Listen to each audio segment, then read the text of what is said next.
आज की वीडियो में हम क्लास 10th बायोलॉजी का लास्ट चैप्टर और इन्वायरमेंट का कुछ इंपॉर्टेंट टॉपिक डिस्कस करेंगे। फर्स्ट टॉपिक है इन्वायरमेंट, सेकंड है इकोसिस्टम, थर्ड टॉपिक है टाइप ऑफ इकोसिस्टम, फोर्थ है all organism classified on the basis of nutrition. Our environments का फर्स्ट टॉपिक है इन्वायरमेंट। इन्वायरमेंट क्या होता है? इन्वायरमेंट को हिंदी में पर्यावरण बोला जाता है। An environment is everything that is around us, which includes both living and non-living things such as soil, water, animal, plants. मतलब environment सब कुछ होता है जो हमें चारों तरफ से घेरे हुए है। उसमें चाहे लिविंग हो चाहे नॉन लिविंग है, हमको जो चारों तरफ से घिरे हुए हैं वही हमारा इन्वायरमेंट कहलाता है। जैसे मान लीजिए हम एक क्लासरूम में हैं, तो क्लासरूम में क्या होता है? स्टूडेंट भी होते हैं, ब्रेंच भी होती हैं, बैग भी होते हैं, मतलब कुछ लिविंग होते हैं, कुछ नॉन लिविंग थिंग्स भी होते हैं जो हमें चारों तरफ से क्या होते हैं, हमको घेरे हुए होते हैं, वही हमारा इन्वायरमेंट होता है। लिविंग थिंग्स को बायोटिक बोलते हैं। बायोटिक मीन्स होता है मतलब जिसमें जान हो, जैसे कि प्लांट्स हो गया, एनिमल हो गया। नॉन लिविंग थिंग्स को एबायोटिक बोला जाता है। एबायोटिक में air, water, soil etc। Second topic है इकोसिस्टम। इकोसिस्टम क्या होता है? The term ecosystem was first use in 1935 by British ecologist Arthur G Tansley. Ecosystem को हिंदी में पारिस्थितिकीय तंत्र बोला जाता है। इकोसिस्टम की खोज सबसे पहले 1935 में आर्थर जी टांसले नाम के वैज्ञानिक ने किया था। अब इकोसिस्टम होता क्या है? तो all the interacting living organism in area together with non living component of an ecosystem. मतलब इकोसिस्टम एक प्रकार का ऐसा जियोग्राफिकल एरिया होता है जिसमें नॉन लिविंग थिंग्स के साथ आपस में इंटरेक्ट करते हैं और इंटरेक्ट करके वो नेचर का बैलेंस बनाए रखते हैं। जैसे कि पॉन्ड इकोसिस्टम में आप देख सकते हैं कि एक मछली होती है, जो मछली है वो लिविंग थिंग्स है, लेकिन जो वाटर है वो नॉन लिविंग थिंग्स है। तो मछली क्या कर रही है? नॉन लिविंग थिंग्स के साथ इंटरेक्ट कर रही है। ठीक है, वैसे जैसे हम लोग क्या है, लिविंग थिंग्स है और एयर नॉन लिविंग थिंग्स है, तो हम लोग क्या कर रहे हैं? ऑक्सीजन ले रहे हैं। तो कहने का मतलब ये है कि जो लिविंग थिंग्स होते हैं नॉन लिविंग थिंग्स के साथ इंटरेक्ट करके पारिस्थितिकी तंत्र का निर्माण करते हैं। अब जो इकोसिस्टम होता है वो टू टाइप्स का होता है। एक आर्टिफिशियल इकोसिस्टम होता है और एक नेचुरल इकोसिस्टम होता है।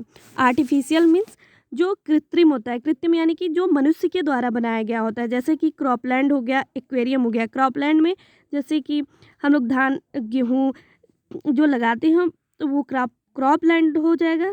और एक्वेरियम जैसे कि मछली, घर में मछली रख के पालन होता है तो एक्वेरियम हो जाएगा। नेचुरल इकोसिस्टम दो टाइप का होता है। एक एक्वेटिक होता है, एक्वेटिक इकोसिस्टम, एक टेरेस्ट्रियल इकोसिस्टम। एक्वेटिक में दो आ जाएंगे, मैरीन वाटर इकोसिस्टम और फ्रेश वाटर इकोसिस्टम। तो मैरीन वाटर इकोसिस्टम में सी, ओशियन आ जाएंगे। फ्रेश वाटर इकोसिस्टम में रिवर, लेक, पॉन्ड आ जाएंगे। और टेरेस्ट्रियल इकोसिस्टम में क्या? फॉरेस्ट इकोसिस्टम आ जाएगा, desert ecosystem, grassland ecosystem. Next topic है all living organism are classified on the basis of nutrition. मतलब जितने भी लिविंग ऑर्गेनिज्म होते हैं न्यूट्रिशन के आधार पे उनको कई कैटेगरी में डिवाइड किया गया है। पहला है प्रोड्यूसर। प्रोड्यूसर को हिंदी में उत्पादक बोलते हैं। जैसे all green plants, blue green algae can produce their food, sugar and starch from inorganic substance using light and energy. कहने का मतलब ये है कि जितने भी ग्रीन प्लांट्स होते हैं, ब्लू ग्रीन एल्गी होती हैं, वो अपना भोजन इनऑर्गेनिक और कार्बनिक पदार्थ का यूज करके और लाइट का यूज करके अपना भोजन स्वयं बना लेते हैं, उन्हें प्रोड्यूसर बोला जाता है। कंज्यूमर क्या होते हैं? Include organism which depend on the producer either directly वो आर और indirectly for their sustenance. Consumer depend another for food. कहने का मतलब ये है कि कंज्यूमर क्या होते हैं?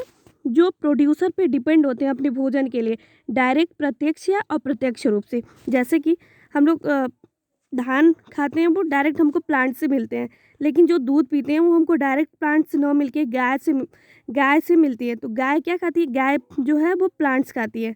इसलिए बोला जाता है कि जो कंज्यूमर होते हैं अपने भोजन के लिए डायरेक्टली या इनडायरेक्टली रूप से प्रोड्यूसर पे ही डिपेंड होते हैं अपने भोजन के लिए। कंज्यूमर को कई कैटेगरी में डिवाइड किया गया है। पहला है हर्बीवोरस, कार्निवोरस, पैरासाइड और ओमनीवोरस। हर्बीवोरस क्या होते हैं? जो ग्रास ईटर होते हैं, यानी कि जो घास को खाते हैं, जैसे कि काऊ, डियर, कार्निवोरस क्या होते हैं? जो फ्लेश ईटर होते हैं, जो मांस को खाते हैं, जैसे कि लायन, टाइगर। पैरासाइट क्या होते हैं? लिव या feed on the host body. मतलब पैरासाइट क्या होते हैं? जो होस्ट बॉडी पे रहते हैं और भोजन वहीं से अपना भोजन लेते हैं, जैसे कि प्लाज्मोडियम, जैसे कि मच्छर हो गया। ओमनीवोरस क्या होते हैं? Feed on both plants and animal, जो दोनों को खाते हैं, प्लांट्स को भी खाते हैं और एनिमल को खाते हैं, जैसे कि क्रो हो गया और ह्यूमन हो गए। डिकम्पोजर क्या होते हैं? इसको हिंदी में बोला जाता है अपघटक, जैसे fungi and bacteria which break down the dead plants animal complex compound into simpler one. मतलब फंजाई और बैक्टीरिया क्या करते हैं? जो कम्प्लेक्स कंपाउंड होती हैं उनको ब्रेक डाउन करके सिंपल कंपाउंड बनाते हैं। The decomposer help in the replenishment of the nature resources. The जो डिकम्पोजर होते हैं वो प्राकृतिक स्रोत को पुनः प्राकृत में लाने में हेल्प करते हैं।